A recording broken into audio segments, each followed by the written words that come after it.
My name is Senator Sarah Mitchell, and for the past 8 years, I have served the great state of Colorado in the United States Senate. But when I drive through the iron gates of my 40-acre ranch every Friday evening, I leave that world behind. Here, among the rolling hills and whispering pines, I am simply Sarah. No cameras, no reporters, no political games. Just me, my land, and my faithful companion Atlas. Atlas is a German shepherd I rescued 3 years ago from a shelter in Denver. When I first saw him, he was cowering in the corner of his kennel, scared and broken from whatever trauma he had endured. Now, he runs freely across these pastures, his dark coat gleaming in the morning sun as he patrols our domain with quiet dignity. He has become more than a pet. He is my therapy, my peace, and my reminder that loyalty still exists in this world. Every morning at sunrise, Atlas and I walk the perimeter of our property. We follow the old fence line that separates my ranch from what used to be endless open prairie. The creek that runs along the eastern border babbles softly as we pass, and Atlas always stops to drink from its clear waters. These moments feed my soul in ways that no political victory ever could. My ranch is not manicured like a suburban lawn. The barn is weathered and honest, built by hands that understood hard work. The oak trees spread their ancient branches without asking permission, and wildflowers bloom where they choose. This is real life, authentic and unpolished. After decades of manufactured political theater, I crave this honest simplicity. But 6 months ago, everything began to change. The prairie to the south was sold to developers, and within weeks, bulldozers were carving up the landscape. Soon, a neighborhood of 96 identical houses sprouted from the earth like mushrooms after rain. The new residents brought with them their city expectations and suburban demands. At first, I welcomed the idea of neighbors. I had lived in peaceful isolation for so long that the prospect of community seemed pleasant. I imagined friendly waves over the fence line, perhaps sharing vegetables from my garden or lending tools when needed. I was naive to think that all people understood the basic courtesy of live and let live. The trouble started with small things. Sideways glances when I drove past in my old pickup truck, its bed filled with hay or fence posts. Whispered conversations that stopped when I approached the mailbox. I began to notice cars slowing down as they passed my property, their occupants staring at my barn and fields like they were viewing some kind of historical curiosity. Then came the phone calls to the county, complaints about my unkempt property and concerns about property values. The county inspector who visited was apologetic and embarrassed. He knew me, knew my reputation, and knew that everything on my land was perfectly legal and properly maintained. But the calls kept coming, each one more demanding than the last. I should have seen the storm coming. In politics, you learn to read the signs of brewing conflict, to sense when opposition is organizing against you. But here in my sanctuary, I had let my guard down. I had forgotten that some people see peace as an invitation to create chaos, and privacy as a challenge to be conquered. Atlas sensed the change before I did. During our morning walks, he began to pause more frequently, his ears alert and his body tense. He would stare toward the new neighborhood, something deep in his canine instincts warning him that our peaceful world was about to be shattered. I wish I had listened to him sooner.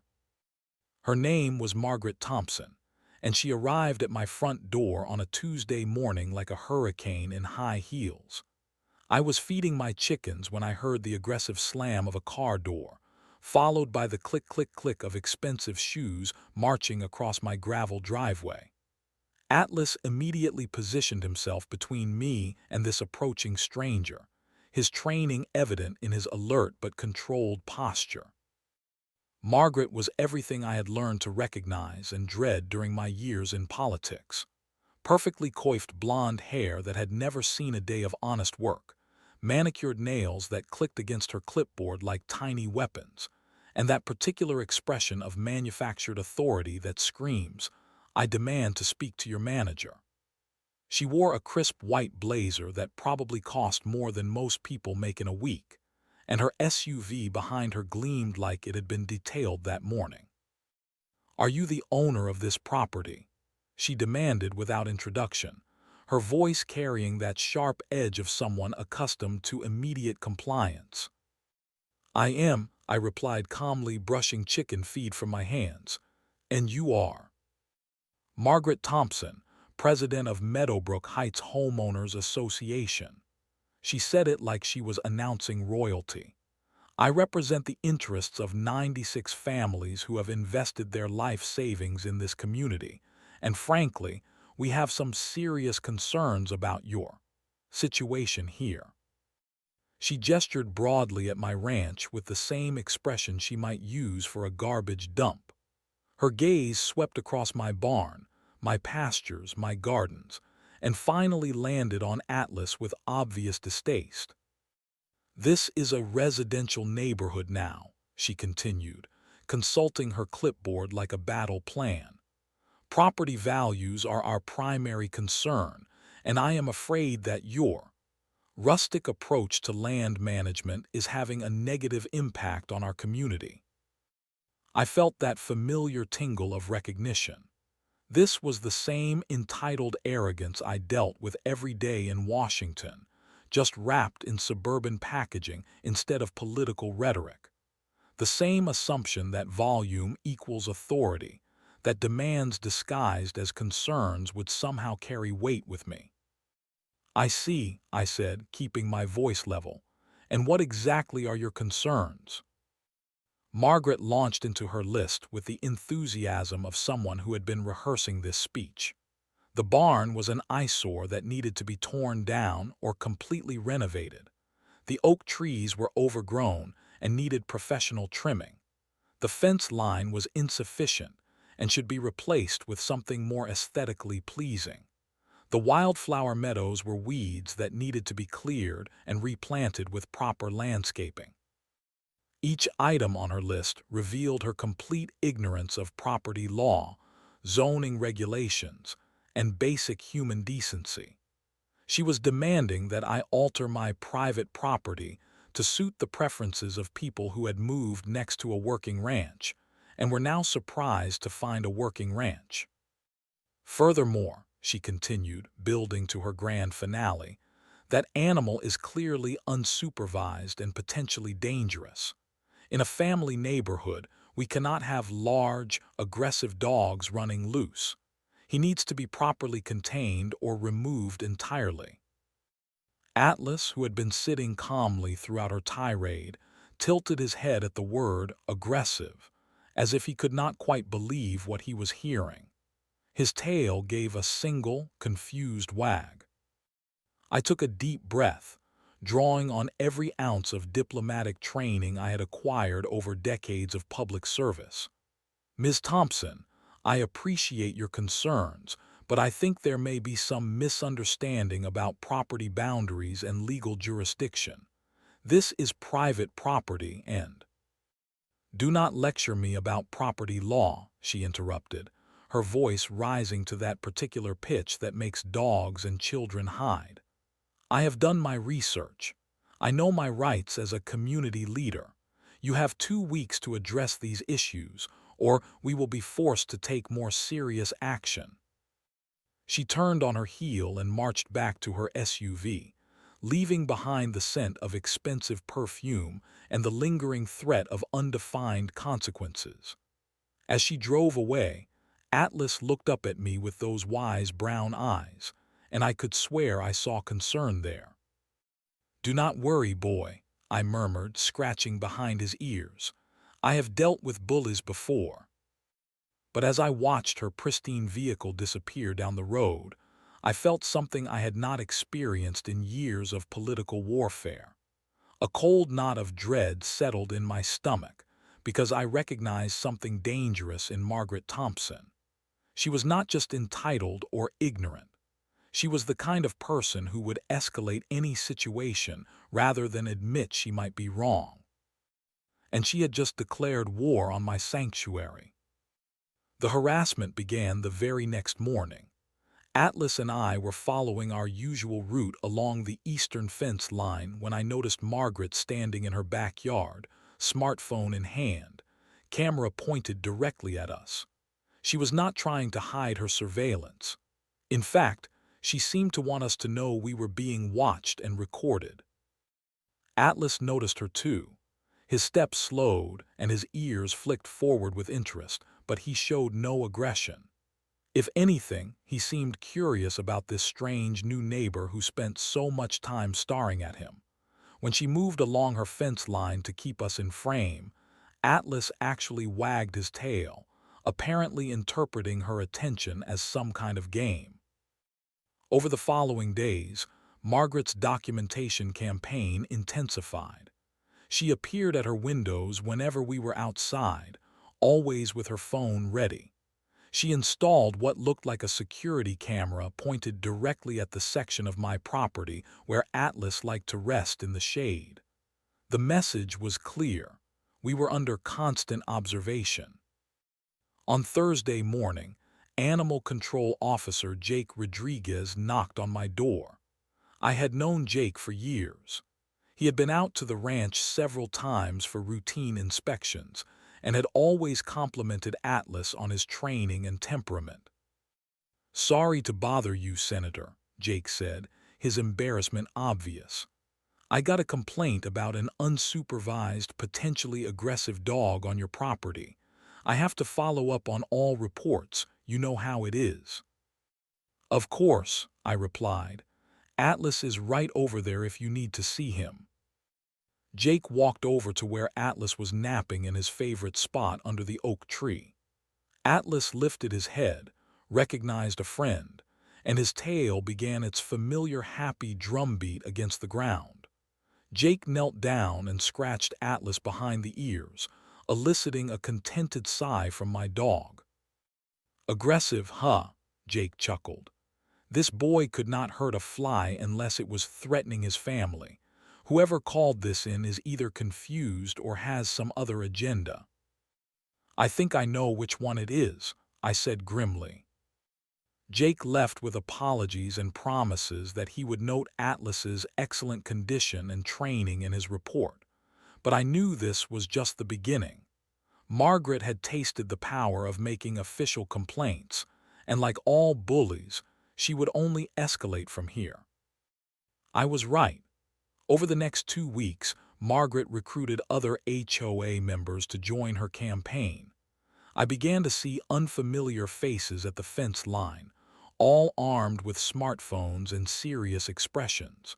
They would point at Atlas, have animated discussions, and then disappear back into their identical houses to file more reports. The calls to various county offices multiplied. Animal control, code enforcement, the sheriff's department, even the state agricultural extension office. Each official who visited was apologetic and professional, but they all had to respond to complaints. My peaceful ranch began to feel like a fortress under siege. Margaret's demands escalated accordingly. She left printed notices in my mailbox, each one more aggressive than the last. Atlas was a public menace who needed to be removed from the community immediately. The dangerous animal was terrorizing children and threatening property values. She demanded that I keep Atlas locked inside my house or surrender him to animal control for proper evaluation. The absurdity of it might have been comical if it were not so vicious. Atlas spent his days doing exactly what he had always done, following me around the property, napping in the shade, and occasionally chasing butterflies through the wildflower meadow. His most aggressive act was barking once when a delivery truck backfired on the county road. But Margaret had found her weapon, and she wielded it with the enthusiasm of someone who had finally discovered real power.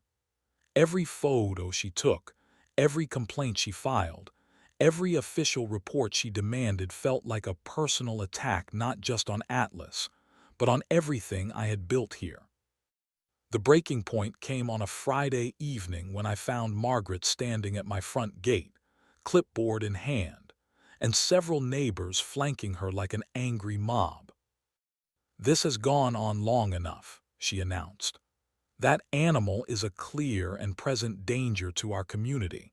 If you will not remove him voluntarily, we will be forced to take legal action to protect our families." Atlas was lying on the front porch behind me, completely oblivious to the drama swirling around him. He was chewing on his favorite rope toy, occasionally glancing up at the strange gathering with mild interest. "Legal action?" I asked, keeping my voice steady despite the rage building inside me. "Whatever it takes," Margaret replied, her eyes gleaming with the fervor of someone who had convinced herself she was on a righteous crusade. "Mark my words, senator or not, this is far from over." She turned and marched away, her followers trailing behind like disciples. But as she reached her car, she turned back with a smile that chilled me to the bone. "Enjoy your weekend," she called out. "It might be your last peaceful one." Saturday morning dawned crisp and clear, one of those perfect Colorado days that makes you grateful to be alive. Atlas and I had finished our morning walk early, and he was now entertaining himself in the side yard, playing his favorite game of fetch with an old tennis ball. I was inside making coffee and reviewing some legislation when the peaceful morning was shattered by the sound of sirens. Not one siren, three of them, growing louder by the second and clearly headed straight for my property. I rushed to the front window just in time to see the first police cruiser tear through my open gate, followed immediately by two more. 6 officers emerged from the vehicles with an urgency that suggested they were responding to a violent crime in progress. Hands rested on weapons, radios crackled with tense communications, and every face wore the expression of professionals preparing for danger. My blood turned to ice water. In all my years as a senator, I had received threats, dealt with protesters, and faced down political enemies, but I had never seen law enforcement respond to my property with this level of intensity. My mind raced through possibilities. Had there been a credible threat against me? Was someone hurt? Had something happened to Atlas? Atlas, where was Atlas? I rushed outside to find my dog exactly where I had left him, lying peacefully in the shade of the oak tree with his tennis ball between his paws. He looked up at the commotion with the mild interest of a dog who trusts that whatever is happening, his human will handle it. "Ma'am, we need you to step back into the house," called the lead officer, a tall man with graying temples and the bearing of someone who had seen everything. "Officer, what is going on?" I asked, my voice steady despite my racing heart. "We received a 911 call about a vicious dog attack in progress.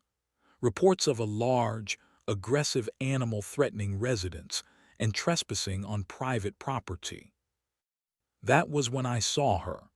Margaret Thompson stood at the fence line between our properties, still clutching her phone like she was prepared to call in airstrikes. Even from 50 yards away, I could see she was practically vibrating with excitement. "Officers, officers," she called out, her voice carrying that same theatrical pitch I had come to dread. "Thank goodness you are here. That beast has been terrorizing our neighborhood for weeks. Just this morning it was prowling along our property line, clearly preparing to attack." I looked at Atlas, who was now sitting up and watching the proceedings with the patient expression of a dog waiting for his humans to finish their incomprehensible human business. His tail was wagging slowly, and when one of the officers approached him, Atlas actually played, apparently interpreting this as some kind of exciting new game. "Ma'am," the lead officer said to Margaret, his voice already showing signs of skepticism. "Can you point out the aggressive behavior you are reporting?" "Look at him," Margaret shrieked, pointing dramatically at Atlas. "He is clearly agitated and preparing to attack. I fear for my life, officer. I fear for the lives of all the children in this neighborhood." The officer looked at Atlas, who had now rolled onto his back in the grass, tennis ball still clutched in his mouth, tail wagging as he apparently hoped someone would come over and rub his belly. "Ma'am," another officer said quietly, "I need to ask you, is that the vicious animal you are reporting?" "He is obviously trained to appear docile," Margaret replied without missing a beat. "But I have seen his true nature. He stalks our property line every single day. He watches our children with predatory intent. This morning, he was clearly trespassing on HOA property." I felt a strange mixture of fury and disbelief. This woman had weaponized emergency services, pulling officers away from real crimes and real emergencies, because my dog had the audacity to exist on my own property. "Officers," I said, stepping forward, "I think there has been a serious misunderstanding." "Ma'am, we will need to see some identification," the lead officer said. "Are you the owner of this animal?" "I am," I replied, reaching for my wallet. "And I can assure you that Atlas has never left my property, never shown aggression toward any person, and is certainly not trespassing anywhere." As I handed over my driver's license, Margaret continued her performance. "She is lying to protect that vicious beast. I have video evidence of his aggressive behavior. I have documented every single violation of our community standards. You need to arrest her immediately for harboring a dangerous animal." The officer took my identification and glanced down at it casually. Then his eyes widened. He looked up at me, then back down at the license, then up at me again. "Ma'am," he said quietly, "are you Senator Sarah Mitchell?" "I am," I replied. That was the moment everything changed. The moment when Margaret Thompson's manufactured crisis was about to collide with reality in the most spectacular way possible. And she had absolutely no idea what was coming. The lead officer's recognition of my name rippled through the scene like a stone dropped in still water. He immediately stepped closer to his partner and began a whispered conversation, their eyes occasionally flicking back to me with expressions of professional respect mixed with barely concealed amazement. Meanwhile, Margaret continued her theatrical performance, completely oblivious to the seismic shift that had just occurred. "Officers, why are you whispering?" she demanded, her voice climbing toward hysteria. "This is exactly the kind of preferential treatment I was talking about. Just because she thinks she is important does not mean she is above the law." The second officer approached me with the careful respect that law enforcement shows to elected officials. "Senator Mitchell, I apologize for the confusion. We had to respond to the 911 call, but it is becoming clear that this situation may not be what was reported." "I understand completely, officer," I replied. "You were doing your job, but I think you should know that this is not the first false report this woman has filed against my dog." Margaret's face began to flush red as she sensed that control of the situation was slipping away from her. "False report, false report. I have documentation. I have evidence. That animal is a menace and you are all letting her manipulate you." The lead officer turned to face Margaret with the kind of professional patience that barely conceals exasperation. "Ma'am, I need you to calm down and explain to me exactly what threatening behavior you witnessed from this dog." He was patrolling the fence line like he owns the place," Margaret sputtered. "He was clearly marking his territory and preparing to invade our property." So the dog was on Senator Mitchell's property, behind her fence line, and you interpreted this as aggressive behavior. Yes, no, I mean, he was obviously planning something. The third officer had been quietly observing Atlas, who was now lying on his back in the grass, legs in the air, apparently having decided that if everyone was going to stand around talking, he might as well enjoy a nice sunbath. "Ma'am," the officer said to Margaret, "I have been working with animals for 12 years. That dog is displaying classic relaxed, non-aggressive behavior. There is no indication of any threat or aggression." "You are all being fooled," Margaret shrieked. "She has trained him to act innocent. I demand that you arrest her immediately." That was when I decided it was time to end this charade. "Officers," I said, my voice carrying the authority that comes from years of commanding attention in the United States Senate, "I think you should know that I serve on the Senate Judiciary Committee and have been the primary sponsor of legislation related to false emergency reporting. I am also the ranking member on the Subcommittee for Animal Welfare and have worked extensively with law enforcement on issues of animal rights and proper care." The lead officer nodded slowly. "Senator, are you saying that you believe this complaint was filed in bad faith?" "I am saying that this woman has been harassing me and my dog for weeks, despite being repeatedly informed that her complaints have no legal basis. She has filed multiple false reports with various county agencies, all of which have been dismissed after proper investigation. And now, she has escalated to filing a false 911 report about a non-existent emergency."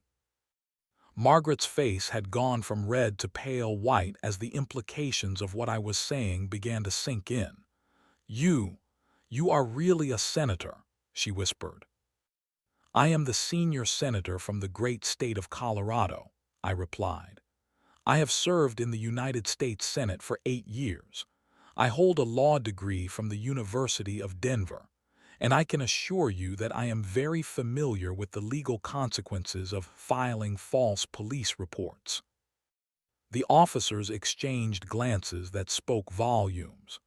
Margaret's harassment campaign had just transformed from a neighborhood nuisance into potential criminal charges against a sitting United States senator. "Ma'am," the lead officer said to Margaret, his tone now considerably more serious, "filing a false 911 report is a misdemeanor offense. Making false statements to law enforcement can result in fines and possible jail time.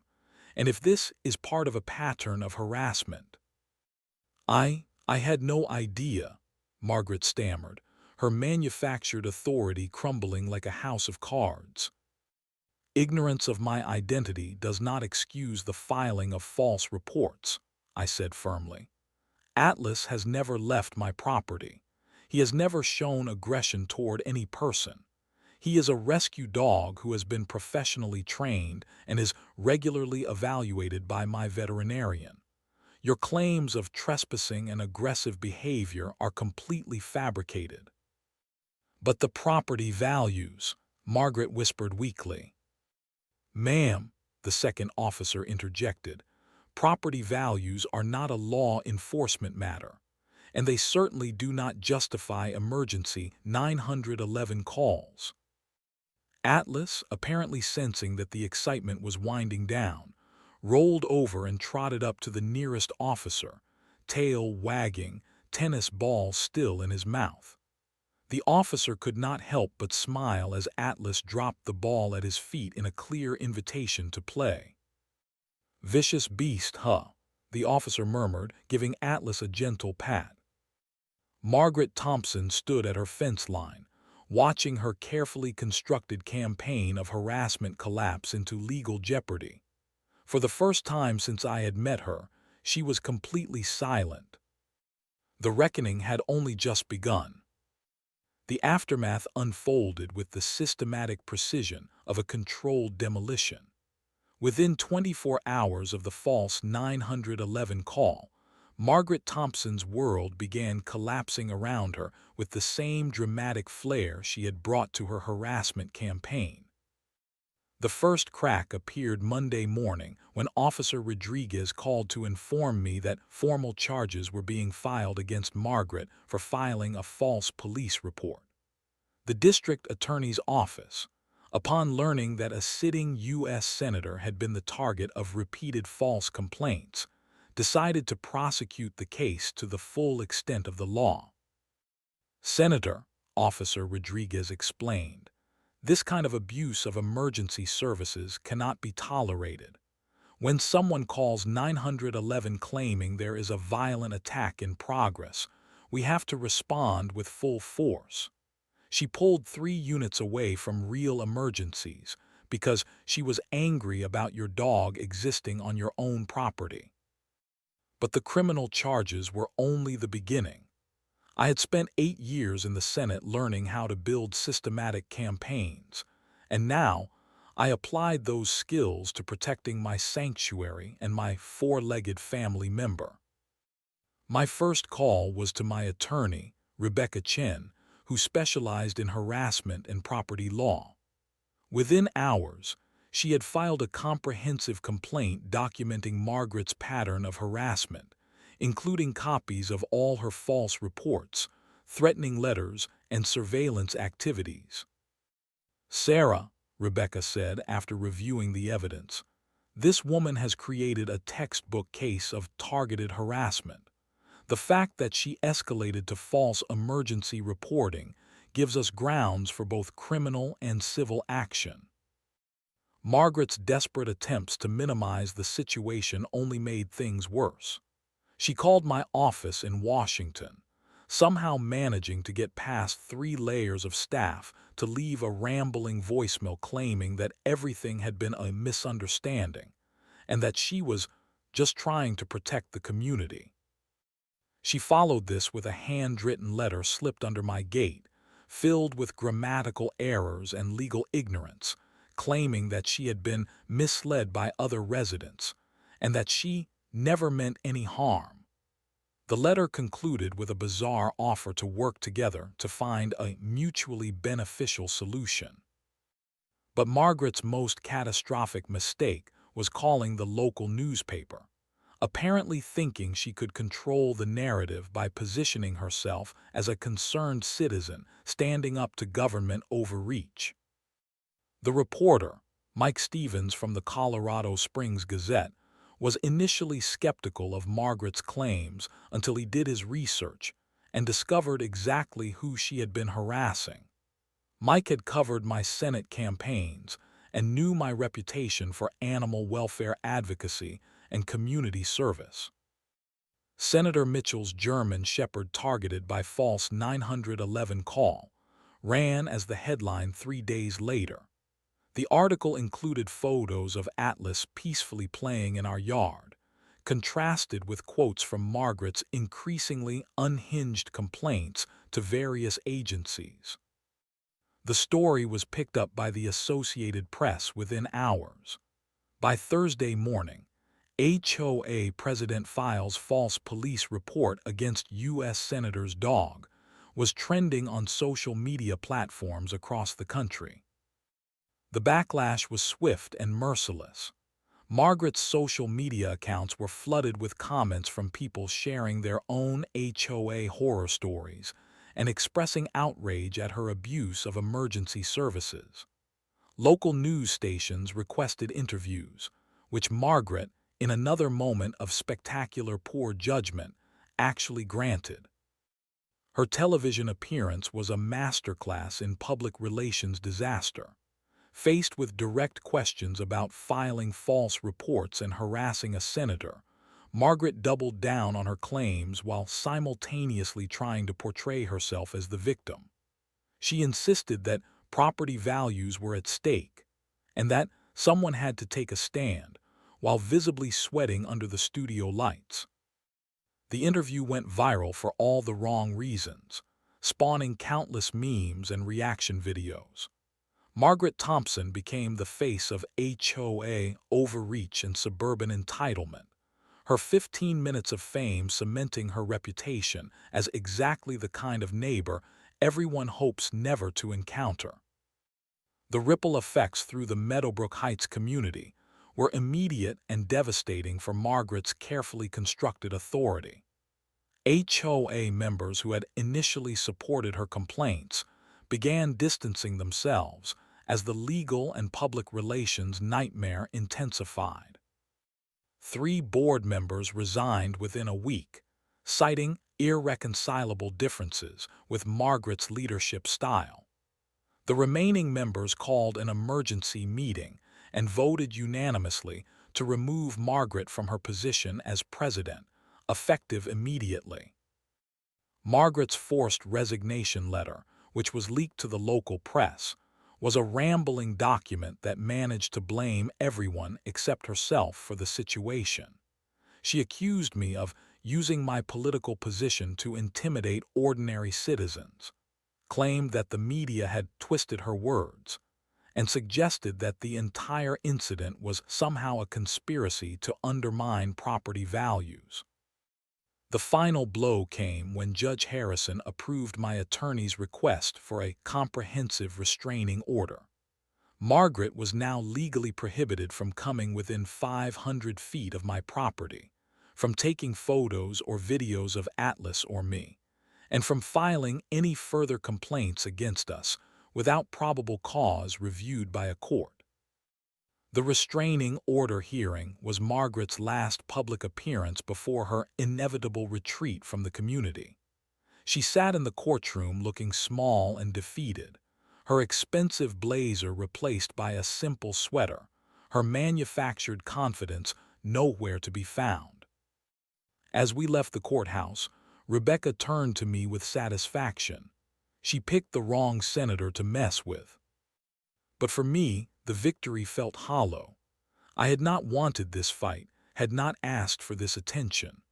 All I had ever wanted was to live quietly on my ranch with my dog, finding peace away from the battles of Washington. Margaret Thompson had turned my sanctuary into a battlefield, and while justice had been served, the scars of her harassment campaign would take much longer to heal. 3 months after the restraining order was finalized, Margaret Thompson's house went up for sale. The "For Sale" sign appeared overnight, like she was hopping to escape under cover of darkness. I felt no satisfaction watching the moving trucks carry away her belongings, only relief that the harassment was finally over. Atlas noticed the change immediately. The tension that had gripped him during those awful weeks of surveillance began to melt away. His morning patrols returned to their leisurely pace, and he once again stopped to chase butterflies through the wildflower meadow without constantly checking over his shoulder.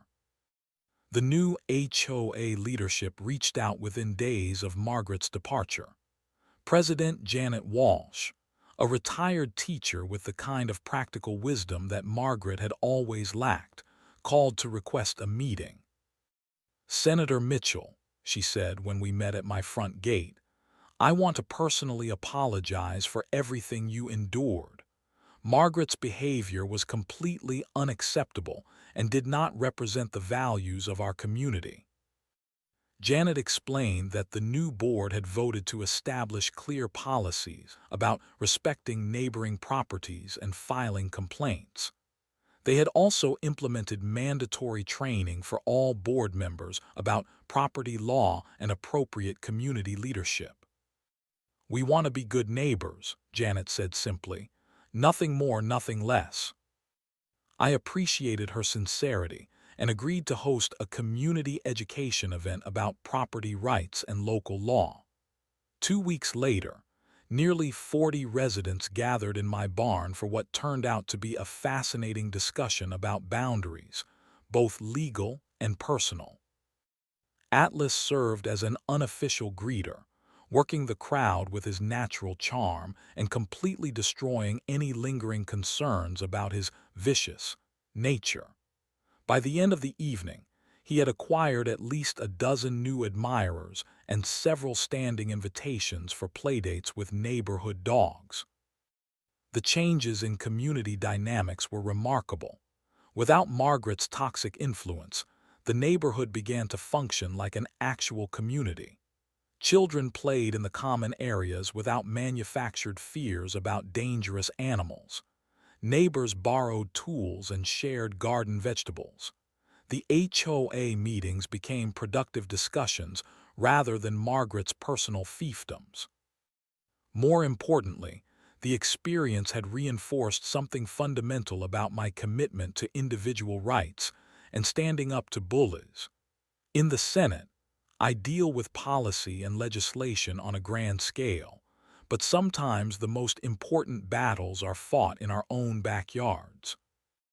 I received hundreds of letters from people across the country sharing their own stories of HOA overreach and neighborhood harassment. Many thanked me for standing up to Margaret, saying it gave them courage to fight their own battles against petty tyrants and manufactured authority. The story became a case study in several law schools, highlighting the intersection of property rights, false reporting laws, and the abuse of emergency services. Rebecca Chen was invited to speak at conferences about using legal tools to combat harassment campaigns.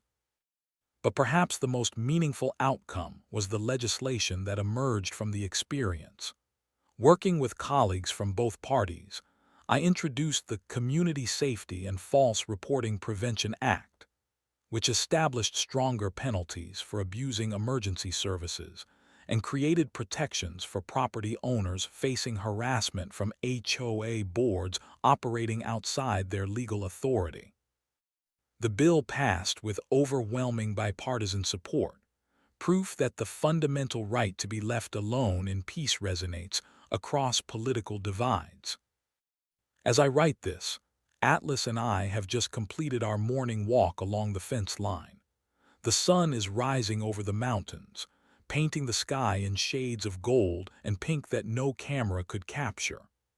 Atlas is lying in his favorite spot under the oak tree, content and peaceful, completely unaware that he was once considered a public menace. The Margaret Thompsons of the world will always exist, searching for victims to control and battles to manufacture. But they succeed only when good people stay silent and let intimidation win. Sometimes standing up to a bully means enduring harassment and legal battles. Sometimes it means using every tool at your disposal to protect what you have built. But always, it means remembering that freedom is not free, and sanctuary is not given. It is earned, defended, and preserved by people willing to say no to those who would steal our peace. Atlas stretches in the morning sun, tail wagging as he watches a hawk circle overhead. This is our land, our sanctuary, our peace. And no one will ever take it from us again.